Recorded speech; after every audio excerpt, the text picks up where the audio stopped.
This cell divided by 1.18, इससे क्या होगा, हमारा आ जाएगा टैक्सेबल वैल्यू कितना है, देखिए 9,200।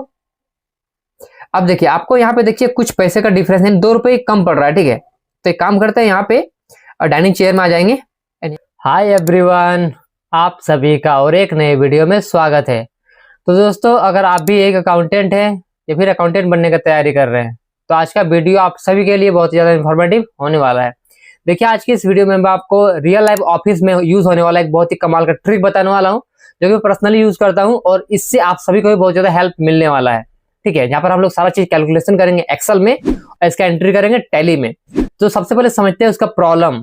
ठीक है, तो हम लोग सबसे पहले प्रॉब्लम को समझेंगे, उसके बाद से उसका सॉल्यूशन पर आएंगे। तो चलिए सारी चीजों को सीखते हैं डिटेल में जाके कंप्यूटर के स्क्रीन में। तो चलिए सबसे पहले समझते हैं कि आखिर यहाँ पर क्वेश्चन क्या है। ठीक है, तो उसके लिए मैं आपको लेके चल रहा हूँ एक्सेल में। देखिए यहाँ पर क्वेश्चन ये है कि जैसे हमारे पास एक आइटम है, ठीक है, जिसका बहुत सारे पार्ट्स हैं। जैसे कि देख सकते हैं आप लोग यहाँ पे डाइनिंग टेबल है। डाइनिंग टेबल में क्या होगा, एक क्वांटिटी रहेगा, उसके बाद से डाइनिंग मार्बल रहेगा एक, और 6 चेयर रहेगा, यानी कि ये सब पूरा मिलके डाइनिंग का एक पूरा सेट बन जाएगा। राइट, अब देखिए यहाँ पर क्वेश्चन क्या है, ये तो उसका पूरा एमआरपी हो गया, यानी कि उसका रेट बोल सकते हैं कि हम लोग ये रेट में सबको सेल करेंगे। ठीक है, अब यहाँ पे देखिए क्वेश्चन यहाँ पर ये बोला गया था कि हमें इसको इतना में नहीं सेल करना है, इसको सेल करना है 40,000 रुपए में, इतना में हमें इसको सेल करना है। अब बताइए आप इसका बिल कैसे बनाएंगे। तो इसमें देखिए आपको सबसे पहले निकालना पड़ेगा कि आखिर दोनों का डिफरेंस कितने का है, क्योंकि देखिए रेट हम जब लगाएंगे टैली में तो आप बताइए इसका क्या रेट लगा देंगे, ऐसे डायरेक्टली नहीं लगा सकते ना, गलत हो जाएगा फिर। तो इसके लिए हम लोग पहले थोड़ा सा कैलकुलेशन करते हैं, आप लोग ध्यान से देखिएगा वीडियो को। तो देखिए उसके लिए हमें सबसे पहले क्या करना पड़ेगा, डिफरेंस निकालना पड़ेगा कि आखिर कितना परसेंट का डिफरेंस यहाँ पर हो रहा है। क्योंकि देखिए एक्चुअल में हमें सेल करना था इतने रुपए में, बट अभी हम इतना रुपए में सेल कर रहे हैं, तो आखिर डिफरेंस कितने का आ रहा है और कितना का नहीं, कितना परसेंट का डिफरेंस आ रहा है वो मेन होता है। चलिए इसका परसेंटेज निकालते हैं, कितना परसेंट का डिफरेंस हो रहा है। देखिए यहाँ पे लिख लेते हैं, यहाँ पे लिखते हैं इसको सेल करना था कितना में, 67,500 में। ओके, बट इसको हम सेल कितना में करेंगे, इसको सेल करेंगे ये अमाउंट में। तो साइज को बड़ा कर दे रहा हूँ ताकि आपको थोड़ा देखने में आसानी हो। ओके, ये हो गया। अब देखिए यहाँ पे क्या करेंगे, इक्वल टू जो हमारा अधिक वैल्यू है पहले उसको सिलेक्ट करेंगे, माइनस करेंगे जो कम वैल्यू है उसको। ठीक है, एंटर करेंगे, इसमें आपको कुछ अमाउंट आ जाएगा। ओके, अब देखिए क्या करना, आपको जो अमाउंट आया ना उस अमाउंट को डिवाइड करना है। तो यहाँ पे क्या करेंगे, इक्वल टू किससे डिवाइड करना है, तो जो हमारा अमाउंट बैलेंस बच गया इसको डिवाइड करेंगे किससे, तो जो हमारा बड़ा अमाउंट था 67,500 इससे इसको डिवाइड कर देंगे, एंटर करेंगे तो हमारा आएगा इतना। इसको परसेंटेज साइन अप्लाई कर देंगे। तो देखिए इसको डबल यहाँ पे ले लेता हूँ, डबल डेसिमल पॉइंट। देखिए तो तकरीबन हमें इतना परसेंट का यहाँ पर डिफरेंस हो रहा है, यानी कि हमें सेल करना था 67,500 में, बट हम सेल कर रहे हैं 40,000 रुपए में। तो कहीं ना कहीं हमें इतना परसेंट का डिफरेंस हो रहा है, 40.74% का। क्लियर है, चलिए अब देखते हैं इसको कैसे बनाएंगे। तो देखिए उसके लिए सिंपली सबसे पहले यहाँ पे क्या करेंगे, यहाँ पे लिख लेते हैं, मैं शॉर्ट पे लिख दे रहा हूँ DT मतलब डाइनिंग टेबल। उसका देखिए क्या करेंगे, कितना रेट था 26,500, तो लिखेंगे 26,500। अब देखिए इसमें क्या करेंगे, इसको माइनस करेंगे। देखिए यहाँ पे लिखता हूँ कितना परसेंट डिफरेंस है, तो ये वाला डिफरेंस है ना 40.74% का डिफरेंस है। ओके, अब देखिए यहाँ पे क्या करेंगे, इक्वल टू दिस सेल, यानी कि इतना हमें सेल करना था बट एक्चुअल में उतना हम सेल नहीं कर रहे, डिस्काउंट देके सेल कर रहे हैं। ठीक है, इसको लेंगे, उसके बाद से यहाँ पे माइनस ब्रैकेट को ओपन करेंगे, फिर से सेल को सिलेक्ट करेंगे और मल्टीप्लाई का साइन देंगे एंड इस सेल को सिलेक्ट करेंगे। इससे क्या होगा, हमारा डिस्काउंट होकर वो निकल जाएगा। देखिए यानी कि अब हमें जो है इतना रुपीज का बिल बनाना है। क्लियर है, किसका, तो ये देखिए ये फर्स्ट वाले का। सेम ऐसे सेकंड वाले में आते हैं। देखिए D.M यानी कि डाइनिंग मार्बल कितना में सेल करना था, इसको करना था 18,500 रुपए में, बट इसका इतना में नहीं करेंगे अब। ठीक, कितना में करेंगे, इसमें 40.74 का जो है डिफरेंस, यानी कि इसका डिस्काउंट हम इसको दे रहे हैं। ठीक है, इसको लेंगे एंड सेम फॉर्मूला मैं यहाँ पे रिपीट कर दे रहा हूँ, मैं फिर से टाइपिंग कर रहा हूँ ताकि आपको अच्छे से एक बार सीखने को मिले। देखिए इक्वल टू जो हमारा इसका एक्चुअल प्राइस था उस सेल को सिलेक्ट करेंगे, माइनस ब्रैकेट को ओपन करेंगे एंड उस सेल को फिर से सिलेक्ट करेंगे, मल्टीप्लाई का साइन देंगे एंड इस परसेंटेज वाले सेल को सिलेक्ट करेंगे, ब्रैकेट को क्लोज करेंगे, एंटर करेंगे, इतना आ जाएगा। ओके, सेम इसी तरीके से आपको और एक करना है। यहाँ पे लास्ट है D.C डाइनिंग चेयर। ठीक है, अब देखिए यहाँ पे कैसे करेंगे, यहाँ पे क्या करना है आपको कितना रेट है इसका 22,500।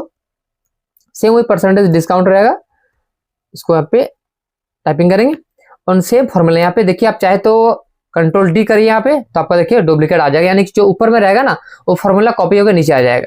ओके, अब इसके ऑल्ट प्लस इक्वल टू से एक बार सम कर लेते हैं, यानी कि तीनों जोड़ लेंगे ऊपर का। ठीक है, एंटर करिए, देख सकते हैं यहाँ पे आ चुका है 40,001 रुपये, 1 रुपये एक्स्ट्रा आ रहा है। ठीक है, तो 1 रुपये हमें कभी एडजस्ट करना पड़ेगा, इसको टैली में एडजस्ट कर लेंगे। ओके, तो चलिए देखते हैं अब इसको कैसे करेंगे। टैली आ जाएंगे, टैली में आ जाते हैं, वॉचर्स में F8 यानी सेल्स करने वाले हैं, जीएसटी सेल्स करने वाले हैं, लोकल सेल करने वाले हैं। ओके, और यहाँ पे सेल करने वाले हैं महतो ट्रेडर्स को। ओके, कंट्रोल एस से इसको एक्सेप्ट करता हूँ, इसको भी कंट्रोल एस से एक्सेप्ट करता हूँ। ओके, आइटम, अब देखिए यहाँ पे आइटम सेलेक्ट करेंगे, डाइनिंग टेबल सबसे पहले था, डाइनिंग टेबल खोलेंगे 1 पीस।